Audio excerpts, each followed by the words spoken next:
আমরা সেই বিদ্যালয়ের পক্ষ থেকে 11-12 ছাত্র 12 ছাত্র যারা দশম শ্রেণীর ছাত্র আমরা তোমাদেরকে আমরা যতটুকু আমাদের এক্সপেকটেশন ছিল তোমাদেরকে শিক্ষা প্রদান করা বাস্তবে যতটুকু আমরা তোমাদেরকে শিক্ষা প্রদান দিতে পারিনি তাই আমরা দুঃখিত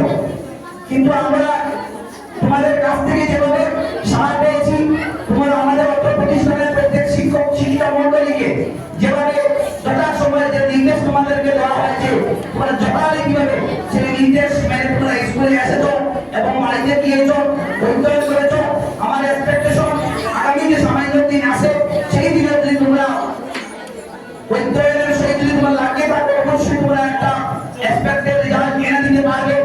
এবং তোমাদেরকে আজকের সঙ্গী করে ভারাক্রান্ত হৃদয়ে আমি কি বলবো যে সমস্ত শিক্ষার্থী আর তোমরা আমাদের কাছ থেকে যদিও বিদায় কিন্তু সেই স্কুলের প্রতিটি অঙ্গিনায় প্রতিটি স্থানে প্রতিটি ডেস্ক বেঞ্চে তোমাদের স্পর্শ লেগে থাকবে ততদিন পর্যন্ত সেই বিদ্যালয় সেখানে থাকবে সেই বিদ্যালয়ের প্রতিজন শিক্ষক শিক্ষিকা মন্ডলী এবং প্রত্যেকের অন্তরের মধ্যে তোমাদের নাম এবং তোমাদের যে আদর্শ তোমরা দিয়ে গেছো আমাদের অন্তরে থাকবে এবং চিরদিন তোমাদের প্রতি আমাদের দয়া এবং আশীর্বাদ থাকবে যেন সমাজের তোমরা একজন বলিষ্ঠ ভূমিকা গ্রহণ করে থাকতে পারো এবং তোমরা যেন সমাজে প্রতিষ্ঠিত হতে পারো এবং দীর্ঘায়ু তোমার